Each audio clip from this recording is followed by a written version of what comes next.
Hello students, आप लोगों का फिर से स्वागत है DZB क्लासेस में। तो हम लोग पिछले क्लासेस में बायोटेक्नोलॉजी प्रिंसिपल्स एंड प्रोसेसेस के बारे में कुछ पढ़े थे।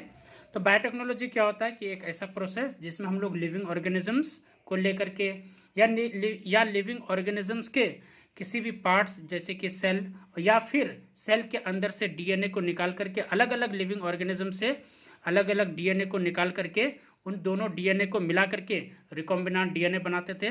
फिर उन रिकॉम्बिनांट DNA के जरिए हम लोग कुछ प्रोडक्ट्स बनाते थे, जैसे कि वैक्सीन्स वगैरह बनाते थे, एंटीबायोटिक्स बनाते थे, एंजाइम्स बनाते थे, कुछ प्रोटीन्स वगैरह बनाते थे।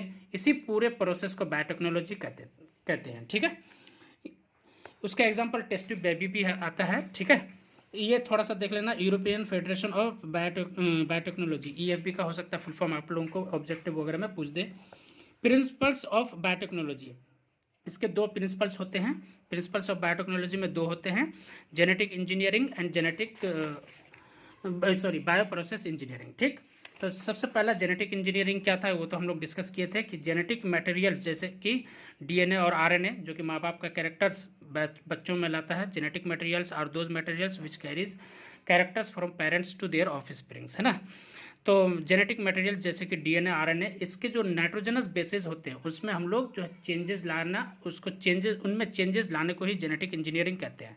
तो हम लोग मतलब जेनेटिक मटेरियल जैसे कि DNA और RNA है उसमें ऑल्टरेशन करने को ही हम लोग क्या कहते हैं, जेनेटिक इंजीनियरिंग कहते हैं। ठीक, तो उसके बाद हम लोग ऑल्टरेशन करने के बाद जो हम लोग नए जीन बनाते थे और उन नए जीन्स के जरिए हम लोग क्या नए DNA बनाते थे। उन नए DNA के जरिए हम लोग क्या करते हैं, नए प्रोडक्ट्स तैयार करते हैं कि जैसे एंटीबायोटिक्स, वैक्सीन्स, एंजाइम्स। तो इन प्रोडक्ट्स के बनाने के प्रोसेस को बायो प्रोसेस इंजीनियरिंग कहते हैं। ठीक है, उसके बाद रिकॉम्बिनांट DNA पढ़े थे। रिकॉम्बिनांट DNA क्या होता है कि जैसे मान लीजिए कि दो ऑर्गेनिज्म से अलग अलग DNA निकाले। अब अलग अलग DNA, पूरा DNA, दो अलग अलग जो DNA निकाले, अब हमें पूरे DNA की ज़रूरत नहीं होती है ना। हम लोग क्या करते हैं, DNA का छोटा सा पार्ट को लेते हैं जो हमें चाहिए एक्चुअली में, है ना। अब दूसरे ऑर्गेनिज्म में भी से दूसरे ऑर्गेनिज्म से भी हम लोग एक DNA निकाले, वो उसका भी पूरा DNA नहीं चाहिए, उसके पूरे DNA में से हमें एक छोटा सा पार्ट चाहिए। दोनों ऑर्गेनिज्म के छोटे छोटे DNA के छोटे छोटे पार्ट्स को हम लोग मिला देते हैं। तो कट करके मतलब कटिंग करके या स्पेसिफिक पॉइंट पे जो कट लगाता है, रेस्ट्रिक्शन एंजाइम्स, ये सब पढ़ लिए थे कि रेस्ट्रिक्शन एंजाइम्स के जरिए कट लगाते हैं और उन छोटे छोटे स्पेसिफिक पार्ट्स को हम लोग निकाल लेते हैं और उन स्पेसिफिक पार्ट्स को हम लोग जो है मिला देते हैं DNA लाइगेज के जरिए। यहाँ पर है DNA लाइगेज, तो DNA लाइगेज के जरिए हम लोग मिला देते हैं और ये जो नया जो DNA बना उसको रिकॉम्बिनांट DNA कहते हैं। ठीक, रिकॉम्बिनांट DNA कहते हैं। अब नए रिकॉम्बिनांट DNA के जरिए हम लोग क्या करते हैं, बहुत सारे DNA बनाते हैं। तो ये नया छोटा सा जो एक नया जो रिकॉम्बिनांट DNA बना, इस नए रिकॉम्बिनांट DNA को हम लोग बैक्टीरिया वगैरह में डाल देते हैं। फिर बैक्टीरिया क्या करता है, अपना DNA समझ करके बहुत तेज़ी से DNA रेप्लिकेशन कराता है, मतलब DNA से DNA बनाता है। तो अब रिकॉम्बिनांट DNA है ये। अब इस रिकॉम्बिनांट DNA के जिस पार्ट से रेप्लिकेशन की शुरुआत होगी, उस पार्ट को या जिस पॉइंट से रेप्लिकेशन की शुरुआत होगी उस पॉइंट को हम लोग ओरिजिन ऑफ रेप्लिकेशन कहेंगे। ठीक, अब रेप्लिकेशन के जरिए रिकॉम्बिनांट DNA के बहुत सारे कॉपीज बन जाएंगे, उनको हम लोग क्या बोलेंगे, जीन क्लोनिंग भी बोलेंगे। और इसी दौरान जीन ट्रांसफर भी होगा। तो क्लोनिंग वगैरह समझ में आ गया होगा। ठीक है, ये सब रेस्ट्रिक्शन एंजाइम्स वगैरह। ठीक, वेक्टर्स वही जो क्या तो बैक्टीरिया में जो डाल रहे थे ना, तो बैक्टीरिया एक तरह का यहाँ पर क्या कर रहा है, वेक्टर्स। बैक्टीरिया में भी कौन से कहाँ पर डालते हैं, प्लाज्मिड में डालते हैं। ठीक है, प्लाज्मिड में। ठीक, प्लाज्मिड में। ठीक, आइए उसके बाद जो है हम लोग ये सब पढ़े थे कि रेस्ट्रिक्शन एंजाइम के जरिए कट लगाते हैं स्पेसिफिक पॉइंट पे, इसलिए हम लोग इसको क्या बोल देते हैं, मॉलिक्यूलर सीजर्स बोल देते हैं। ठीक, उसके बाद जो रेस्ट्रिक्शन एंजाइम्स हैं वो बहुत सारे हैं। मेनली दो तरह के होते हैं, रेस्ट्रिक्शन इंडोन्यूक्लियस और जो दूसरा जो होता है रेस्ट्रिक्शन एक्सोन्यूक्लियस। यहाँ पर है रेस्ट्रिक्शन एक्सोन्यूक्लियस, तो इंडोन्यूक्लियस और एक्सोन्यूक्लियस। ठीक, अरे समझ में, हमें जो स्पेसिफिक पॉइंट पे जो कट लगाएगा रेस्ट्रिक्शन इंडोन्यूक्लियस। ठीक, अरे बात समझ में, और जो आलतू फालतू जो पार्ट्स हैं DNA के उसको जो रिमूव करेगा रेस्ट्रिक्शन एक्सोन्यूक्लियस। ये सब हम लोग सारा चीज़ पढ़ लिए थे। ठीक है, और सबसे पहला रेस्ट्रिक्शन इंडोन्यूक्लियस कौन सा था, ये ऑब्जेक्टिव में हो सकता है पूछा जाए। The first restriction endonuclease was HindII। ठीक। ठीक है, अब रेस्ट्रिक्शन इंडोन्यूक्लियस हमने पढ़ा कि डीएनए के स्पेसिफिक पॉइंट पे कट लगाता है। तो वो जो स्पेसिफिक पॉइंट कौन सा हो सकता है, वो होगा पैलिंड्रोमिक न्यूक्लियोटाइड सीक्वेंस। मतलब हम लोग जो है, मतलब दोनों तरफ से 5 प्राइम टू 3 प्राइम और 3 प्राइम टू 5 प्राइम अगर पढ़े तो हम लोग को सेम टू सेम लगेगा। जैसे कि एग्जाम्पल के तौर पर मलयालम, अगर हम लोग 5 पर इधर से देखें तो मलयालम, इधर से भी पढ़े तो मलयालम। ठीक, जैसे कि यहाँ पर एक एग्जाम्पल के तौर पर दे दिया है, 5 प्राइम टू 3 प्राइम अगर जाएँ तो हम लोग क्या पढ़ेंगे, देखिए GAATTC, और दूसरा वाला क्या है 3 prime to 5 prime. 3 prime to 5 prime में अगर उल्टे साइड से अगर पढ़ें तब भी हम लोग के पास GAATTC आ रहा है। समझ में आया? फिर से सुनिए, पैलिंड्रोमिक सीक्वेंस क्या होता है। पैलिंड्रोमिक सीक्वेंस नाइट्रोजनस बेसिस, ये GAA क्या है, ग्वेनिन है, एडिनोसिन है, थाइमिन है, साइटोसिन है, ये सब क्या नाइट्रोजनस बेसिस है। ठीक है, नाइट्रोजनस बेसिस आपस में पेयरिंग के फॉर्म में रहते हैं। ठीक है, एक 5 प्राइम टू 3 प्राइम के फॉर्म में रहता है और दूसरा वाला क्या रहता है 3 प्राइम टू 5 प्राइम के फॉर्म में रहता है। ठीक, अगर हम लोग बात करें तो 5 प्राइम टू 3 प्राइम अगर GAATTC है, 3 प्राइम टू 5 प्राइम में उल्टे साइड से अगर हम लोग देखेंगे तो GAATTC है। तो दोनों साइड से हम लोग को इधर से भी GAATTC पढ़ने में लग रहा है, इधर से भी पढ़ने में GAATTC लग रहा है। ऐसे सीक्वेंसेस, ऐसे नाइट्रोजनस बेसिस को के सीक्वेंसेस को हम लोग पैलिंड्रोमिक न्यूक्लियोटाइड सीक्वेंस कहते हैं, जहाँ पे रेस्ट्रिक्शन इंडोन्यूक्लियस कट लगाता है। स्पेसिफिक पॉइंट जो होता है, मैं बार बार जो बोला हूँ कि स्पेसिफिक पॉइंट पे कट लगाता है रेस्ट्रिक्शन इंडोन्यूक्लियस, तो स्पेसिफिक पॉइंट कौन सा होता है, यही है पैलिंड्रोमिक न्यूक्लियोटाइड सीक्वेंस। ठीक, यहीं पर कट लगाता है। चलिए, उसके बाद हम लोग जो है ये सब सारा चीज़ पढ़ लिए थे, और उसके अलावा ज़्यादा आपको बोर्ड में नहीं पढ़ना है, बोर्ड के लिए ज़्यादा नहीं पढ़ना है। अब देखिए, आपने कट लगा दिया डीएनए पे, जो है कट लगा दिया। अब उन डीएनए को सेपरेट करना है। आपने क्या किया कि डीएनए लिया और डीएनए पे जो है कट लगा दिया। ठीक है, अब डीएनए कट जो लगाया आपने, तो वो डीएनए क्या हुआ, वो छोटे छोटे फ्रेगमेंट्स में कन्वर्ट हो गया। ठीक है, छोटे छोटे फ्रेगमेंट्स में कन्वर्ट हो गया। जैसे मान लीजिए कि एक ये डीएनए है, एक डीएनए ये है, ठीक, और दूसरा डीएनए ये है। अब मान लीजिए कि हमें ये पॉइंट चाहिए, एक ये फ्रेगमेंट चाहिए, ठीक, और इसका भी हमें फ्रेगमेंट ये चाहिए, ये वाला। ठीक है, तो इस पॉइंट पे कट कौन लगाएगा, डीएनए का को कट कौन लगाएगा, रेस्ट्रिक्शन इंडोन्यूक्लियस। ठीक, और ये जो आलतू फालतू पार्ट है, ये वाला जो आलतू फालतू पार्ट है इधर का एक्स्ट्रा जो पार्ट है, उसको रिमूव करेगा कौन, रेस्ट्रिक्शन एक्सोन्यूक्लियस। ठीक, अब ये जो छोटा वाला जो दोनों पार्ट है, इसको कौन जोड़ेगा, कौन बोले तो जोड़ेगा, कौन जोड़ेगा यहाँ पर, कौन, डीएनए लाइगेज। ठीक, अब डीएनए लाइगेज के जरिए हमने जोड़ दिया, अब ये नया डीएनए बन गया, ये रिकॉम्बिनेंट डीएनए। ठीक है, तो अब दोनों डीएनए को जोड़ने से पहले यहाँ जो आपने कट लगाया, तो इसको आइसोलेट तो करना पड़ेगा ना। आपने कट लगा दिया रेस्ट्रिक्शन इंडोन्यूक्लियस के जरिए, उसके बाद इसको आइसोलेट कैसे करेंगे, निकालेंगे कैसे, तो निकालने के जो प्रोसेस है उसका नाम है, बोलिए तो, जेल इलेक्ट्रोफोरेसिस। उस प्रोसेस का नाम क्या है, जेल इलेक्ट्रोफोरेसिस। मतलब हम लोग क्या करते हैं कि डीएनए में जो कट लगाते हैं, तो डीएनए बहुत सारे छोटे छोटे फ्रेगमेंट्स में कन्वर्ट हो जाता है। जिन फ्रेगमेंट्स की अगर हमें ज़रूरत है, जिन फ्रेगमेंट्स की हमें ज़रूरत होती है, उन फ्रेगमेंट्स को क्या किया जाता है, जेल इलेक्ट्रोफोरेसिस के जरिए निकाला जाता है। अब जेल इलेक्ट्रोफोरेसिस क्या है प्रोसेस, ये थोड़ा सा देखते हैं। क्योंकि डीएनए क्या है, एक नेगेटिवली चार्ज्ड मॉलिक्यूल है। डीएनए क्या है, नेगेटिवली चार्ज मॉलिक्यूल है, तो वो किसके तरफ मूव करेगा, अनोड की तरफ मूव करेगा। अरे बात समझ में। और हम लोग क्या कर देते हैं, जेल इलेक्ट्रोफोरेसिस प्रोसेस में क्या कर देते हैं, हम लोग जेल डाल देते हैं। क्या जेल डाल देते हैं, या यूँ कह लें कि मैट्रिक्स डाल देते हैं, और उस मैट्रिक्स या जेल का नाम क्या है, एग्रोस जेल। क्या नाम है यहाँ पर, एग्रोस जेल। ठीक, एग्रोस जेल, इसी से नाम आया है जेल इलेक्ट्रोफोरेसिस। और एग्रोस जेल कहाँ से निकाला जाता है, कहाँ से पाया जाता है, एक सीवीड से निकला जाता है। सीवीड्स क्या होता है, अनवांटेड प्लांट्स, आलतू फालतू प्लांट्स जो कि समुंदर में पाए जाते हैं। ठीक है, तो सीवीड से एग्रोस जेल निकाला जाता है। एग्रोस जेल जेल इलेक्ट्रोफोरेसिस में इस्तेमाल होता है। और जेल इलेक्ट्रोफोरेसिस एक ऐसा प्रोसेस है जिसमें हम लोग जो डीएनए फ्रेगमेंट्स को आइसोलेट करने के लिए, निकालने के लिए इस्तेमाल करते हैं, after using restriction endonuclease. Restriction endonuclease के इस्तेमाल के बाद। क्लियर है, तो जेल इलेक्ट्रोफोरेसिस आप लोगों को समझ में आ गया होगा। चलिए आगे बढ़ते हैं। अब हमने जो है छोटे छोटे फ्रेगमेंट जो चाहिए उसमें और भी हम लोग को जल्दी इजीली सेपरेट कर लें, मतलब इजीली हम लोग सेपरेट कर लें, तो उसके लिए और क्या कर देते हैं हम लोग, एथिडियम ब्रोमाइड का इस्तेमाल कर देते हैं। ये ऑब्जेक्टिव में आपको पूछा जा सकता है कि डीएनए जो हमने छोटे छोटे फ्रेगमेंट्स में कन्वर्ट किया, निकालने के प्रोसेस को, उन छोटे छोटे फ्रेगमेंट्स को सेपरेट करने के, आइसोलेट करने के प्रोसेस को जेल इलेक्ट्रोफोरेसिस कहते हैं। उसमें क्या करते हैं, एग्रोस जेल डालते हैं। उसके अलावा क्या करते हैं, बोलो बच्चों, एथिडियम ब्रोमाइड डालते हैं।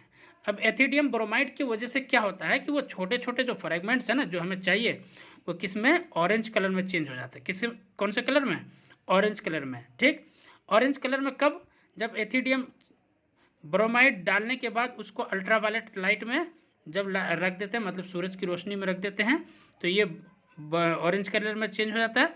अब ऑरेंज कलर में चेंज होने के बाद हमें इजीली और अच्छे से हमें दिखना शुरू हो जाता है, जिसके बाद हमें सेपरेट करना आसान हो जाता है। ठीक, चलिए ये सब आप लोगों को नहीं पढ़ना है, ठीक है, बोर्ड के लिए उतना इम्पोर्टेंट नहीं है।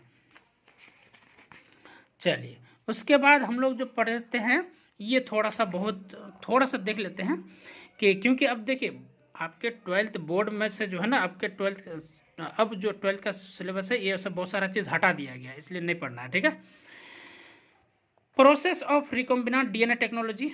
तो सबसे पहले आप क्या करेंगे, रिकॉम्बिनेंट डीएनए टेक्नोलॉजी के लिए क्या करेंगे, आइसोलेशन ऑफ डीएनए। ठीक है, fragments of DNA, isolation DNA हम लोग निकालेंगे। मान लीजिए 2 ऑर्गेनिज्म से हमें डीएनए चाहिए, तो डीएनए निकालेंगे, डीएनए निकालेंगे तो आइसोलेशन ऑफ डीएनए।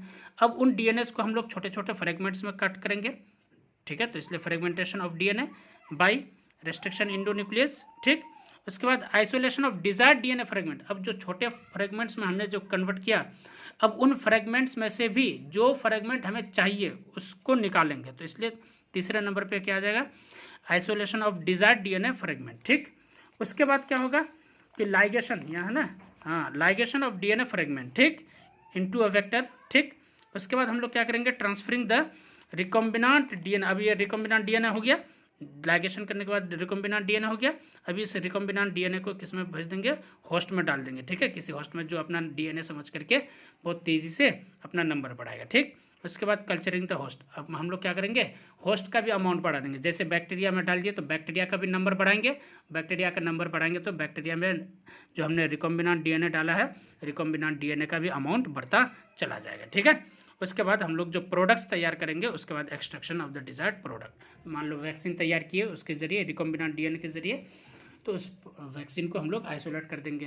प्रोटीन बना रहे हैं रिकॉम्बिनेंट डीएनए के जरिए, तो प्रोटीन को आइसोलेट कर लेंगे। ठीक है, समझ में आ रही बात। एंटीबायोटिक्स बना रहे हैं रिकॉम्बिनेंट डीएनए के जरिए, तो एंटीबायोटिक्स को आइसोलेट कर लेंगे। ठीक है, चलिए तो अब आइसोलेशन ऑफ जेनेटिक मटेरियल मतलब डीएनए, क्लियर है। तो वो सब ये नहीं पढ़ना है, वो सब मैं पहले, वैसे भी पहले मैं थोड़ा डिस्कस कर चुका हूँ, क्लियर है।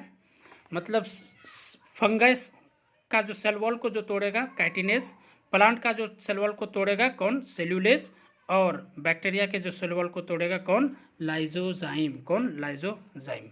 ठीक है, जाहिर सी बात है, मान लो हमें फंगाई से डीएनए चाहिए, तो जाहिर सी बात है डीएनए किसके अंदर होता है, सेल के अंदर होता है। और सेल को तोड़ने के लिए हमें तो सेल वॉल को ना पहले तोड़ना पड़ेगा।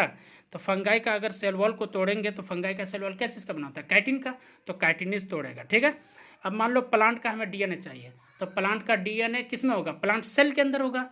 प्लांट सेल से हमें डीएनए निकालने के लिए क्या करना पड़ेगा, प्लांट का पहले सेल वॉल को तोड़ना पड़ेगा। अब सब प्लांट का सेल वॉल क्या चीज़ का बना होता है, सेल्यूलोज को, तो सेल्यूलोज को तोड़ने के लिए हम लोग सेल्यूलेज इस्तेमाल कर देंगे। वैसा ही बैक्टीरिया के सेल वॉल को तोड़ने के लिए लाइजोजाइम का इस्तेमाल कर देंगे।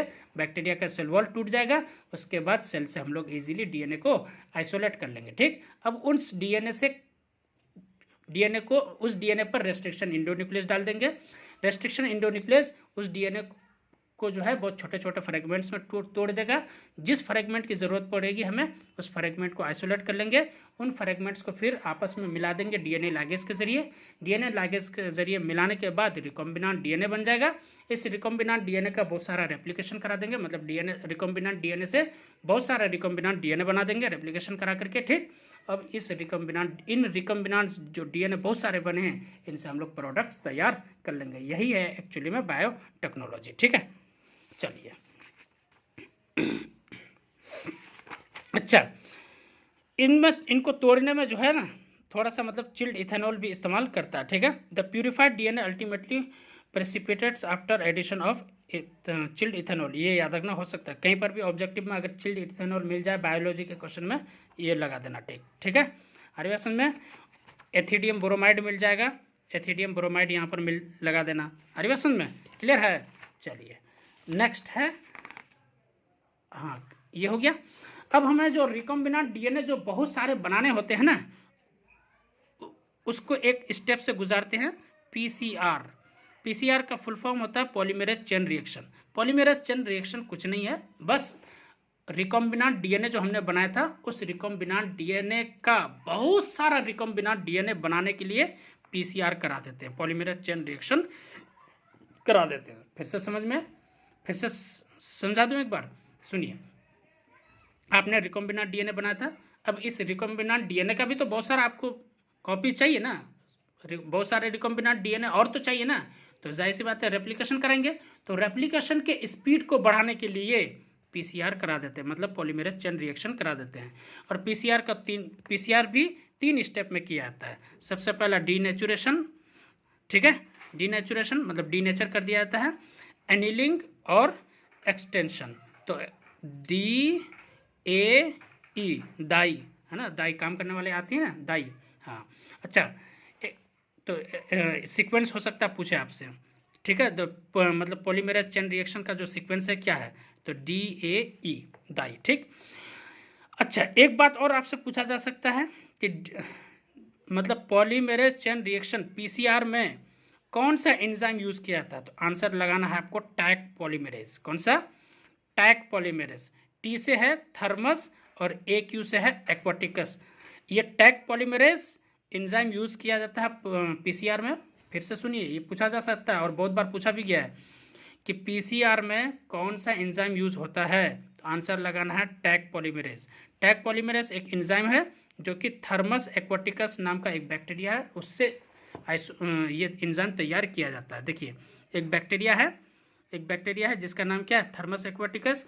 इस थर्मस एक्वाटिकस बैक्टीरिया से ही टैक पॉलीमरेज एंजाइम तैयार किया जाता है, और इस एंजाइम का इस्तेमाल पीसीआर में किया जाता है। अब पीसीआर का क्या काम है कि डीएनए रेप्लिकेशन की स्पीड को बढ़ा देना, मतलब रिकॉम्बिनेंट डीएनए से रिकॉम्बिनेंट डीएनए जो बनेगा बहुत सारा, उसके स्पीड को बढ़ा देना, ठीक है। चलिए उसके बाद हम लोग जो है obtaining the foreign gene product, ठीक है। उसके बाद अब जो हमने प्रोडक्ट्स जो तैयार किया है रिकॉम्बिनेंट डीएनए से, जो हमने प्रोडक्ट्स तैयार किया है, ठीक है, जैसे कि वैक्सीन, तो उस नाम उसको क्या दे देंगे, रिकॉम्बिनेंट वैक्सीन। अगर रिकॉम्बिनेंट डीएनए से हमने प्रोटीन तैयार किया तो रिकॉम्बिनेंट प्रोटीन, समझ वाली बात, हाँ। एंटीबायोटिक्स, जो भी प्रोडक्ट्स अब रिकॉम्बिनेंट डीएनए से हम लोग जो तैयार करते हैं, एंटीबायोटिक्स, प्रोटीन, वैक्सीन, उनको अब क्या करेंगे, उनको सेपरेट करेंगे ना, उनको हम लोग ऑब्टेन करेंगे कि नहीं, गेन करेंगे कि नहीं। तो उन प्रोडक्ट्स को गेन करने का क्या क्या तरीका है, तो सुनिए अब तो उन प्रोडक्ट्स को जो गेन किया जाता है मेनली ये मेथड से, ठीक है। सबसे पहली बात अब सुनिए, क्या होता है कि ये बायोरिएक्टर्स है, ये क्या है, बायोरिएक्टर्स, हो सकता है पूछा जाए, ठीक है।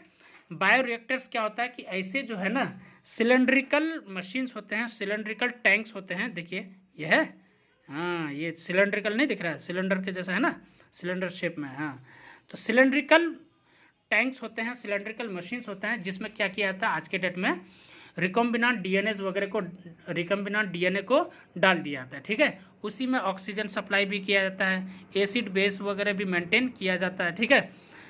समझ में आ रही बात, रिकॉम्बिनेंट डीएनए से रिकॉम्बिनेंट डीएनए बनेगा या प्रोडक्ट बनेगा, हो सकता है प्रोडक्ट बनते वक्त इस बायोरिएक्टर में हो सकता है प्रोडक्ट बनते वक्त एसिडिक कैरेक्टर बढ़ गया, तो आप क्या करेंगे, बेस सप्लाई कर देंगे, तो एसिड और बेस मिलकर के न्यूट्रल हो जाएगा। मान लो बेसिक कैरेक्टर बढ़ गया, मतलब अल्कलाइन कैरेक्टर बढ़ गया, तो आप एसिड सप्लाई कर देंगे, तो जिसके नतीजे में न्यूट्रल हो जाएगा, ठीक, क्लियर है। तो इन आज के डेट में बहुत सारे क्या होते हैं, सिलेंड्रिकल मशीन्स होते हैं, सिलेंड्रिकल टैंक्स होते हैं, जिसको क्या बोला जाता है, बायोरिएक्टर्स बोला जाता है। इसमें ही आज के डेट में बहुत सारे रिकॉम्बिनेंट डीएनए बनाए जाते हैं, और रिकॉम्बिनेंट डीएनए से बहुत प्रोडक्ट्स तैयार किए जाते हैं। फिर इन्हीं बायोरिएक्टर्स से फिर हम वो जो प्रोडक्ट्स तैयार करते हैं उन प्रोडक्ट्स को क्या कर लिया जाता है, आइसोलेट कर लिया जाता है, निकाल लिया जाता है, ऑब्टेन कर लिया जाता है। ठीक है, तो आज के डेट में जो सबसे ज़्यादा जो बायोरिएक्टर यूज़ होने वाला है, ये ऑब्जेक्टिव में आप लोगों को पूछा जा सकता है। The most commonly used bioreactor is steering type. कौन सा? Steering type. देखिए ये रहा स्टीयरिंग बात एक ही है ना, स्टीयरिंग, ये रहा स्टीयरिंग, ठीक है, और ये रहा स्टीयर्ड, मतलब बात एक ही है। तो आज के डेट में स्टीयर्ड टैंक या फिर स्टीयरिंग टाइप के बायोरिएक्टर सबसे ज़्यादा यूज़ होते हैं।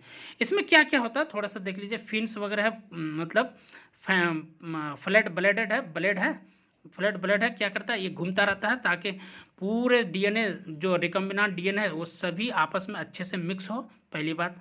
दूसरी बात, इसमें ऑक्सीजन सप्लाई भी इसमें जो है ना एरिया बढ़ा दिया था। देखिए ये जिगजैग एरिया है, देखिए इसको कैसा एरिया है, ये जो है ये कैसा है, ये जिगजैग एरिया ऐसे करके है। ये क्या हो गया, ये एरिया बढ़ा दिया। एरिया क्यों बढ़ाया गया?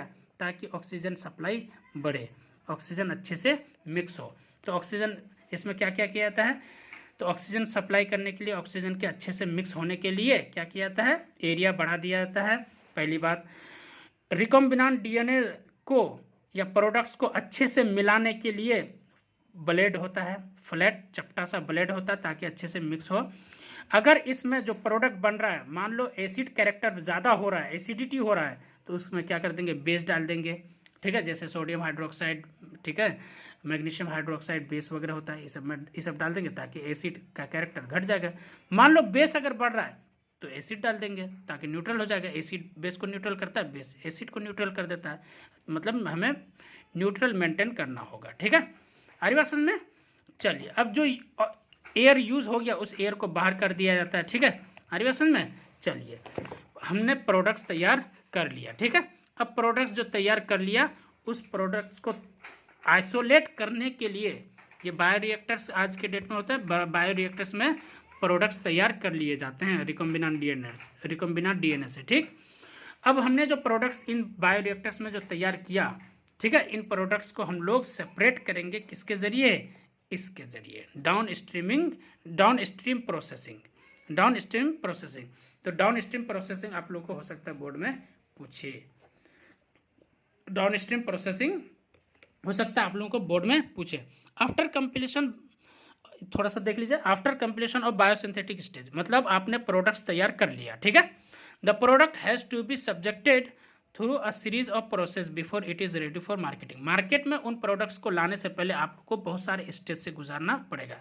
तो मतलब बायोरिएक्टर्स में जो प्रोडक्ट्स तैयार हुए हैं, उन प्रोडक्ट्स को तैयार करने, ये उन प्रोडक्ट्स को आइसोलेट या ऑब्टेन करने की प्रोसेस को डाउन स्ट्रीम प्रोसेसिंग कहते हैं। ठीक है, तो downstream processing is a process through which the products which are made in bioreactors they are isolated from the bioreactors. This is called downstream processing. अभी downstream processing जो इसमें लिखा है ना कि मार्केट में भेजने से पहले जो है आपको बहुत सारे स्टेप से गुजारने पड़ेंगे। तो downstream processing is done in mainly 4 steps. तो सबसे पहला जो स्टेप होगा, क्या करेंगे, सेपरेशन करेंगे। ठीक है, सबसे पहले क्या करेंगे, बोलो, सेपरेशन करेंगे। ठीक है, मतलब बायोरिएक्टर्स में प्रोडक्ट्स बना, उसको आपने क्या कर लिया, सेपरेट कर लिया। जो प्रोडक्ट्स बन गया उनको सेपरेट करेंगे। जो प्रोडक्ट्स अभी नहीं बना है, बन ही रहा है, तो उसको रहने देंगे। जो प्रोडक्ट्स बन के तैयार हो गया उनको क्या कर लेंगे, सेपरेट कर लेंगे। ठीक है, उसके बाद जो प्रोडक्ट्स आपने सेपरेट कर लिया उनको प्यूरिफाई करेंगे। मार्केट में भेजने से पहले क्या करेंगे, प्यूरिफाई करेंगे ना। हाँ, मान लो एंटीबायोटिक्स तैयार किए, प्रोटीन तैयार कर लिए, मार्केट में जिम करने वालों के लिए प्रोटीन्स आता है ना, तो प्रोटीन्स का क्या करेंगे, जो प्रोटीन्स मान लो तैयार हो गया उसको सेपरेट करेंगे। अब उन प्रोटीन्स को क्या करेंगे, हम लोग प्यूरिफाई करेंगे, अच्छा साफ सफाई कर देंगे, क्लियर, ताकि मार्केट में अच्छे दाम में बिके, अच्छे कॉस्ट में बिके। तो 2 स्टेप हो गया। तीसरा स्टेप क्या है, बोलो बच्चों, प्रिजर्वेशन। इस पर नज़र नहीं जाती है बहुत सारे स्टूडेंट की, है ना, बहुत सारे स्टूडेंट का नज़र इसमें प्रिजर्वेटिव्स से आया है, प्रिजर्वेशन। ठीक है, तो हम लोग क्या करते हैं कि सबसे पहले प्रोडक्ट्स जो बना उसको सेपरेट किए, सेपरेट करने के बाद उसको प्यूरिफाई किए। अब प्यूरिफाई करने के बाद मार्केट में भेजने से पहले, मार्केट में सेल करने से पहले उसमें क्या कर देंगे, प्रिजर्वेटिव्स ऐड कर देते हैं। जैसे आप लोग चिप्स वगैरह खाते हैं ना, चिप्स वगैरह जो खाते हैं तो उसमें क्या आता है, पूरा हवा भरा रहता है। कौन सा हवा भरा रहता है? नाइट्रोजन वगैरह भरा हुआ रहता है, ठीक है।